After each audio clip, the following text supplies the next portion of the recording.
তোমাদের প্রভু, তোমাদের স্রষ্টা, এবং আমার ফেরেশতা যারা আছে আমরা আমার নবীর উপরে কি করি বলে আমরা দুরূদ শরীফ পড়ি।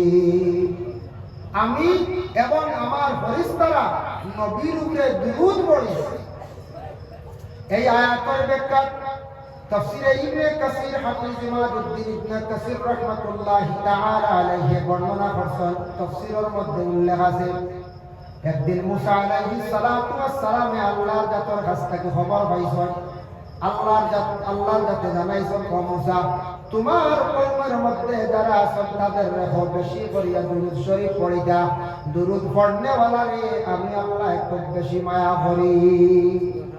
মুসা জানাইলা কইলা, ও কওমবাসী, হে আল্লাহর বান্দারা, তুমি তো আজ বেশ করে দুরূদ পড়িতে আল্লাহ কইছেন। সারা কয় তোমার আল্লাহ কইছেন, তোমার আল্লাহর কাছে তুমি দুরূদ পড়ো, আমরা পারতাম না।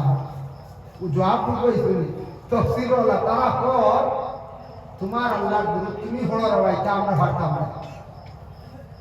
আল্লাহ যাতে সেই কথা শুনিয়া তাদের উত্তর দিলা, হে মুসা, আপনি জানাইয়া দেন এরা এলাকা সবটা কি বেশি কমবক মানুষ যারা বালা আমলের রাস্তা পাইল, যে আমলের দ্বারা কম সময় তারা আল্লাহর মায়ার বান্দা বনতে পারলো, যারা এই ধরনের আমল করতে বকিলি করলো, মুসা আপনি জানিয়া রাখা এরা হইল সবচাইতে কমবক মানুষ।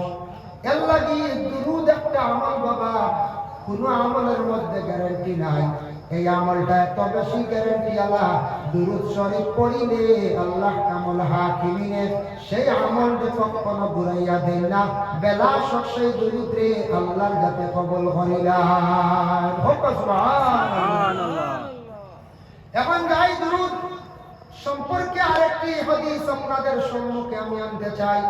একদিন হযরত ওমর আল ফারুক রাদিয়াল্লাহু তাআলা আনহু যে সাহাবী, উমর তো সাধারণত কোনো সাহাবী ছিল না যে ওমর আল্লাহর রাসূলের বিপক্ষে কথা কইলে খুব বেশি রাগান্বিত হইতা। হযরত ওমরের ভিতরে ঈমান এত বেশি মজবুত ছিল।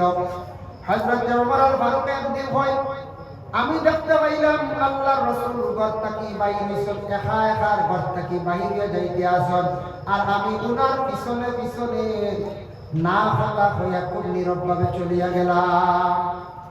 গিয়া দেখি আল্লাহর রাসূলের কিছু সময় নিস্তব্ধ অবস্থায় রাসূলুল্লাহ কিছু সময় তাবলা। কিছুক্ষণ পরে আল্লাহর রাসূলের ঘুরিয়া হইলা, হে ওমর, ও ওমর, আমি তুমি পিছন দিকে আনামাতি তুমি আসরা আমি দেখিয়া তুমি আস্তে আস্তে আমার পিছনে নামাতি আসছো, আমি বড় খুশি হইলাম। সুবহানাল্লাহ। নবীজি লগে লগে হইলাম, তোমার বড় শর্মিন্দা হয়ে গেলাম।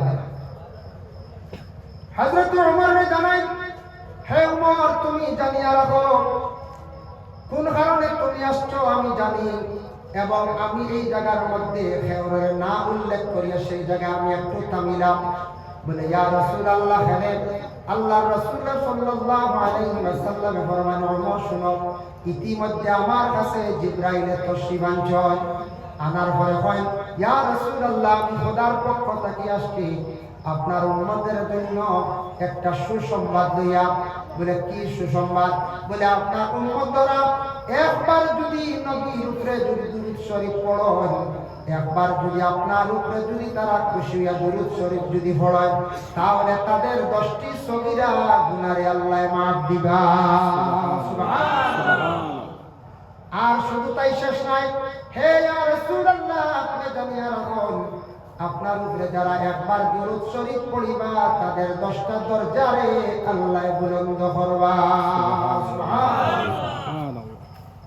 হযরত ওমর একদিন বাড়ি থেকে বাইরে ছিলেন। ওমর এমন ব্যক্তি আসলাম যে ওমরে মানুষের কিভাবে জীবন কাটা এগুলা তাই ঘরের পিছে পিছে হাঁটি হাঁটি হুশ খবর নিতা। খলিফাতুল মুসলিমিন যখন তাই দায়িত্বশীল আসলা, মানুষের পাশে দাঁড়াইতা, গরিব দুঃখী মানুষের কাছে যাইতা, পাশে দাঁড়াইতা, পিছনে গিয়া নিচুপভাবে কথা শুনতা। একদিন হযরত ওমরে দেখেন একজন মহিলা, মনটা অতি দুর্বল মহিলা দেখে তার মনে দুঃখ আসলো। এই মেয়েটার মন তো দুর্বল ছিল, এরা মন দুর্বল থাকে না কোনো কোনো সময়। আমিও বলা কোনো দুশ্চিন্তায় যদি পড়ি, আমারও কোনো সময় যখন হুজুর আজকে খুব মনটা বড় বাড়ি বাড়ি, এটা আমারও ভয় আপনি মানতে হয়েছে। মানুষের চেহারা যেটা এটাই লোকে আয়না, চেহারা সব কিছু উপলব্ধি করা যায়। আপনি আমার বলা হয় প্রাণী চেহারা হইব, আর আপনি কোন দুশ্চিন্তাটা চলি চেহারা হইব। এর কারণে চেহারা লোকে মানুষের আয়না। সুবহানাল্লাহ। একটা জিনিস খেয়াল করবেন, এটা কিন্তু লক্ষণ বলা নাই মানুষের সঙ্গে কথাবার্তা করতে সময় কোনদিন মাটির দিকে তাকাইয়া কথা কইবা না। কুরআনুল কারীমের মধ্যে সূরাতুল লুকমান সেই সূরার ব্যাখ্যার মধ্যে তাফসীরের মধ্যে দেখলাম আপনি আমি মানুষের সঙ্গে সবটা কি আদব হইল সুন্দর হইল কথাবার্তা করতে সময় মানুষের চেহারা বায় সাইয়া সাইয়া কথা হওয়া। নিচের দিকে চাইলে, ডান দিকে চাইলে, বাম দিকে চাইলে অপরাধটা কি? অপরাধ হইল ডানে বামে চাইয়া নিচের দিকে তাকাইয়া মানুষে কথা হইলে কঠোর কঠোর কথা হয়, যে কথা বলে আরেকজনের মনে আঘাত লাগি যায়। সামনে সামনে হইতে মানে কিছু কথা কঠোর কোনো গালিও বলা হাতারে চাইয়া বহুত বড় কথা পাওয়া যায়। এর লাগে সেটা নিষিদ্ধ হইতেছে নিচের দিকে তাকাইয়া ডানে বামে না, মানুষের চেহারার দিকে চাইয়া কথা হয়। কথা কইতে সময় কপাল খুশ করি আপনি আমি কথা কইতাম না, ইলা যদি কোনো আপনার আমার যদি আমল হয়ে যায় ছাড়ার চেষ্টা করতাম, এটাও কিন্তু লক্ষণ বলা নাই বাবা। হযরত ওমর আল-ফারুক রাদিয়াল্লাহু তাআলা আনহু একদিন মহিলা খুব বেশি দুশ্চিন্তা দেখিয়া মনটা বেজার দেখিয়া কইলা, মা গো তোমার মনটা অতি খারাপ দেখিয়া কারণটা কি বুঝলাম না। হযরত এই মহিলা উঠিয়া জবাব দেন, হে আল্লাহর বান্দা ওমর খলিফাতুল মুসলিমিন, আমি কোনো দুশ্চিন্তা তেমন নাই, তবে একটা চিন্তা আছে। বলে কোন চিন্তা? বলে আমার স্বামী বাড়ির মধ্যে নাই, আমার স্বামী বাড়ির নাই। প্রথমে উমরে বুঝতে পারছ যে স্বামী বাড়ির না থাকার কারণে মহিলার মনটা অতি দুর্বল। এই নসিহত শুনিয়া মা বললো কইতে পারবে না, না আমরা স্বামী এখন বিদেশ গেছে পয়সা পাঠাইতে, আমরা মহল যাইয়া বিশাল যাইয়া বিগ বাজার যাইয়া কোনো টেনশন নাই, এটা হতে যাওয়া কইতে পারে না। মহিলা বলছেন যে আমার মনটা একটু দুর্বল, স্বামী ঘরের মধ্যে নাই। হযরত ওমর কেমন ব্যক্তি, লাগা লাগে বুঝলেই তো আমার স্বামী বাড়ির মধ্যে নাই। এই মহিলা দুশ্চিন্তার মধ্যে মহিলা বড় কঠিন সম্মুখীন, কঠিন মুসিবতের সম্মুখীন। মা গো একটা জিনিস আমি জানতে চাই, ওগো মা হসাই, স্বামী ছাড়া তুমি তাই কতদিন পর্যন্ত থাকতে পারো? হযরত ওমর প্রশ্ন করছেন, একজন মহিলা তাদের যৌবনে দরিয়া স্বামী ছাড়া কতদিন পর্যন্ত থাকতে পারো? এই মহিলা উত্তর দিয়েছেন, কোন কিতাবের মধ্যে দেখছি 6 মাস, আর কোন কিতাবের মধ্যে আছে 4 মাস। এই মহিলা উত্তর দেন, হে ওমর, আমরা স্বামী ছাড়া বাড়ি ঘরের মধ্যে একা অবস্থায় আমরা 4 মাস পর্যন্ত থাকতাম পারি, কোনো অসুবিধা নাই।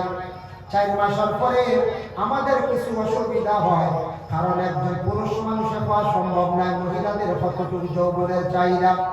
ওই সময় হযরতে ওমর যেমন শোনা মাত্র এলান করিয়া দিলা, আরে হে আরবের মানুষেরা, তোমরা জানিয়া রাখো তোমাদের ঘরের আপন স্ত্রীরে বাড়ির মধ্যে রাখিয়া বাইরা বলিজ যাইবাই, বাইরা তোমরা তিজারতের মধ্যে যাইবাই, যা গেলে তোমরা কিন্তু 4 মাস বা 6 মাসের ভিতরে ঘুরিয়া তোমরা বাড়ির মধ্যে আসিও। এইভাবে তোমাদের ঘরের স্ত্রীও করে এত তাকি বেশি দিন রাখিয়া তোমরা বাহিরে থাকিও না। হযরত ওমর আলাম করিয়াতেছে চতুর্দিকে। আল্লাহর বান্দাগণ, এখন স্বামী দূর দেশে যাইতাম, বিদেশে যাইতাম রোজগারের জন্য, কোন ঘরের বিবিয়ে যদি ইজাজত যদি দেন, কোন ঘরের স্ত্রী যদি স্বামীর হয়ে যাও দূর দেশে যাও, কিন্তু কইবা সামনে যেহেতু ইরাদা করছেন মিডিলিষ্ট যাইতা, যে কোনো কান্ট্রির মধ্যে ঘর স্ত্রী না হটতে পারবে না, কিন্তু মহিলাদের কতটুকু কষ্ট এটা মহিলারা জানে। আল্লাহর বান্দাগণ, কোন সময় চক্ষুর পানি আসে, সোশ্যাল মিডিয়ার মধ্যে ভাইরাল ফটো দেখা যায়, সোশ্যাল মিডিয়ার মধ্যে ছোট্ট ভিডিওর ক্লিপ দেখা যায়, কোন ঘরের বিবি আপনার নিজের স্বামী এয়ারপোর্টের মধ্যে নিয়ে অগ্রসর করিয়া দিতরা। একজন স্বামী বিবাহ করার পরে